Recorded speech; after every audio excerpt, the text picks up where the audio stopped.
Hello friends, यह 67वीं BPSC की प्रारंभिक परीक्षा के लिए आज हमारा 35वां टेस्ट सीरीज है। इसमें बिहार का करंट अफेयर, भूगोल और प्राचीन इतिहास से क्वेश्चन लिए गए हैं। जितने भी प्रश्न हैं सभी बहुत ही महत्वपूर्ण हैं। तो हम लोग शुरू करते हैं आज का 35वां टेस्ट सीरीज। बिहार आर्थिक सर्वेक्षण 2020-21 के अनुसार बिहार राज्य की विकास दर अनुमानित है 8%, 9.5%, 10.5%, 11%, उपर्युक्त में से कोई नहीं, उपर्युक्त में से एक से अधिक। इसका सही उत्तर हो जाएगा सी, 10.5%। ये आर्थिक सर्वेक्षण 2020-21 के अनुसार बताया गया है। बिहार के किस जिले में विश्व की सबसे लंबी महात्मा बुद्ध की प्रतिमा का अनावरण किया जा रहा है?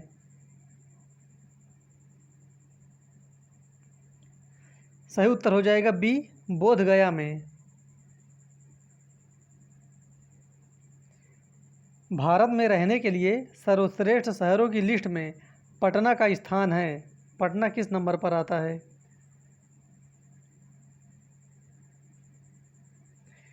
इसका सही उत्तर हो जाएगा सी, 33वें नंबर पर। जवाहरलाल नेहरू विश्वविद्यालय जेएनयू का गोल्ड मेडल अब किस बिहार के व्यक्ति के नाम पर दिया जाएगा? जो गोल्ड मेडल दिया जाएगा उस पर इस व्यक्ति का नाम रहेगा। उनका नाम क्या है?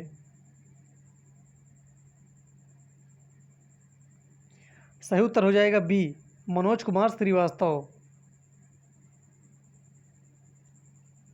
हाल ही में बिहार के किस जिले में प्लास्टिक के कचरे से डीजल और पेट्रोल बनाने का प्लांट निर्मित किया जा रहा है?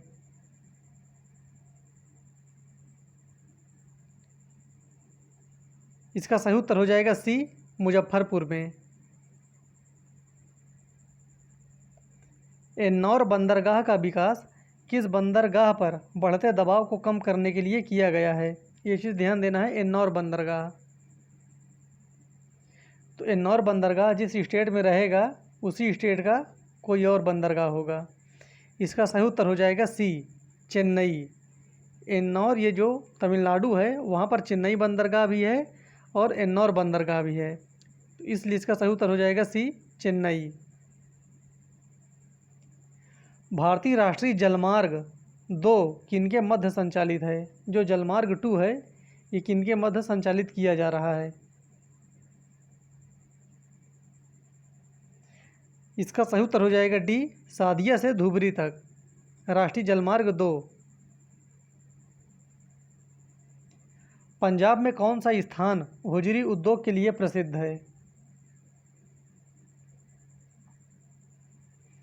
इसका सही उत्तर हो जाएगा डी, लुधियाना। ये पंजाब में होजरी उद्योग के लिए प्रसिद्ध है और बहुत ही महत्वपूर्ण है ये जगह। चीनी उद्योग भारत में सबसे पहले बेतिया बिहार में लगाया गया था। जो सबसे पहला उद्योग था वो बिहार में ही लगाया गया, बेतिया जगह पे। कब लगाया गया था? सही उत्तर हो जाएगा बी, 1840 में। भारत का प्रथम आधुनिक ऊन कारखाना कहाँ स्थापित किया गया था? जो वर्तमान में आधुनिक ऊन कारखाना है इसकी सबसे पहली स्थापना कहाँ की गई थी?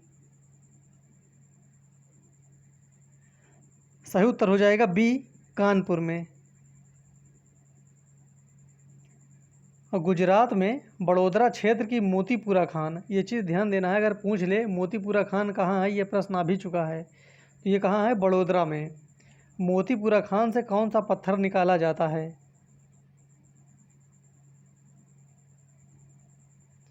सही उत्तर हो जाएगा सी, सफ़ेद संगमरमर पत्थर निकाला जाता है मोतीपुरा खान से, जो कि बड़ोदरा में है। देश के पहले आपदा प्रबंधन प्रशिक्षण संस्थान की स्थापना कहाँ की गई है? बहुत ही महत्वपूर्ण है ये। इसका सही उत्तर हो जाएगा सी, लातूर में। दक्षिणी गोलार्ध में पवन के बाईं ओर विचलन का क्या कारण है? इसका सही उत्तर हो जाएगा सी, पृथ्वी का घूर्णन। इस कारण से जो पवन है दक्षिणी गोलार्ध में वो अपने बाईं ओर मुड़ जाती है। भारत का निम्नलिखित में से कौन सा क्षेत्र उच्च तीव्रता के भूकंप मेखला में नहीं आता है? ये शब्द ध्यान देना है, नहीं आता है। इसका सही उत्तर हो जाएगा बी, कर्नाटक का पठार। ये तीव्रता के भूकंप वाले क्षेत्र में नहीं आता है। निम्न में से कौन भारत का प्राचीनतम ज्वालामुखी क्षेत्र है? सबसे प्राचीनतम भारत का ज्वालामुखी क्षेत्र। सही उत्तर हो जाएगा ए, डालमा श्रेणी। बुद्ध के जीवन से संबंधित कौन सा कथन गलत है? जो एक गलत है वो बताना है।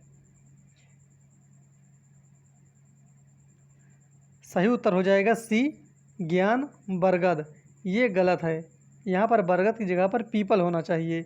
जो उनको ज्ञान की प्राप्ति होती है वो पीपल के पेड़ के नीचे होती है। बौद्ध धर्म में संघ की सभा की कार्यवाही के लिए न्यूनतम कोरम होते थे। जो संख्या होती थी कोरम की वो कितनी होती थी? सही उत्तर हो जाएगा ए, 20 कोरम। निम्नलिखित कथनों को ध्यानपूर्वक पढ़िए। भद्रबाहु एवं उनके अनुयायियों को दिगंबर कहा जाता था। स्थलबाहु एवं उनके अनुयायियों को श्वेतांबर कहा जाता था। उज्जैन जैन धर्म का प्रमुख केंद्र था। केवल एक सही है, केवल 2 और 3 सही है, 1 और 2 दोनों सही है, ना तो 1 ना ही 2।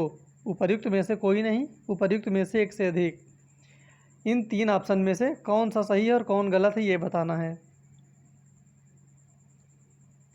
इसका सही उत्तर हो जाएगा ई, क्योंकि इसमें 1, 2 और 3 ये तीनों सही हैं और तीनों काफ़ी इम्पोर्टेंट हैं, इसलिए इसका सही उत्तर हो जाएगा ई, उपर्युक्त में से एक से अधिक। मौर्यकालीन अधिकारी सन्निधाता का प्रमुख कार्य था। जो मौर्यकाल का प्रमुख अधिकारी था सन्निधाता, इसका कार्य क्या था? राजा का उत्तराधिकारी, युद्ध विभाग का मंत्री, राजकीय कोषाध्यक्ष, नगर का प्रमुख न्यायाधीश। उपर्युक्त में से कोई नहीं, उपर्युक्त में से एक से अधिक। इसका सही उत्तर हो जाएगा सी, ये राजकीय कोषाध्यक्ष होता था सन्निधाता मौर्यकाल का।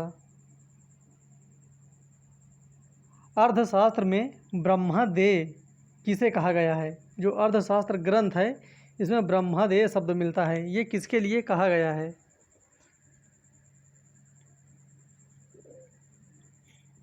सही उत्तर हो जाएगा ए, ब्राह्मण को दी जाने वाली भूमि होती थी उसको कहा जाता था ब्रह्मादेय। मौर्यकालीन प्रमुख ग्रंथ अर्थशास्त्र कुल कितने अभिकरणों में विभाजित है? ये जो मौर्यकाल का अर्थशास्त्र है ये कितने अभिकरण में विभाजित है? सही उत्तर हो जाएगा डी, 15 अभिकरण। देखिए आपसे कोई भी प्रश्न छूटने नहीं पाएगा। जब तक परीक्षा होगी तब तक आपको सब क्वेश्चन करा दिए जाएंगे। आप लोग कंटिन्यू इसको करते रहिए, बहुत ही महत्वपूर्ण ये टेस्ट सीरीज है। आपको डेली एक टेस्ट मिलेगा इससे संबंधित। शुंग वंश का प्रसिद्ध गरुड़ स्तंभ स्थापित किया गया है। देखिए ये सबसे पहले महत्वपूर्ण है, ये जो गरुड़ स्तंभ है ये किस काल का है? तो शुंग वंश का है। ये कई बार प्रश्न पूछा भी जा चुका है। शुंग वंश का है गरुड़ स्तंभ। ये कहाँ स्थापित है? मंदसौर में, विदिशा में, विराटनगर में, कौशाम्बी में। उपर्युक्त में से कोई नहीं, उपर्युक्त में से एक से अधिक। जो गरुड़ स्तंभ है ये स्थापित किया गया है विदिशा में, मध्य प्रदेश में। सही उत्तर हो जाएगा बी। निम्न में से किस शासक ने विंध्य नरेश की उपाधि धारण की थी? विंध्य नरेश की उपाधि इन चारों ऑप्शन में से किसने धारण किया था या किसी ने नहीं किया?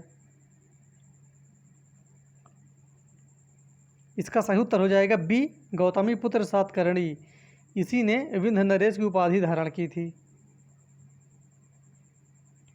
सौंदरानंद के रचयिता हैं, ये सौंदरानंद, इसके रचयिता कौन हैं?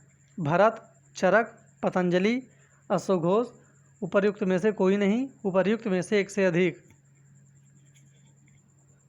सही उत्तर हो जाएगा डी, अश्वघोष। सौंदरानंद के रचयिता हैं अश्वघोष। मौर्य काल में यवन प्रिय निम्न में से किसको कहा जाता था? बहुत ही महत्वपूर्ण प्रश्न है ये। जो मौर्य काल में यवन प्रिय कहा जाता था, ये यवनों को बहुत प्रसिद्ध था, बहुत उनको अच्छा लगता था, बहुत प्रिय था उनके लिए। वो कौन सा चीज़ था?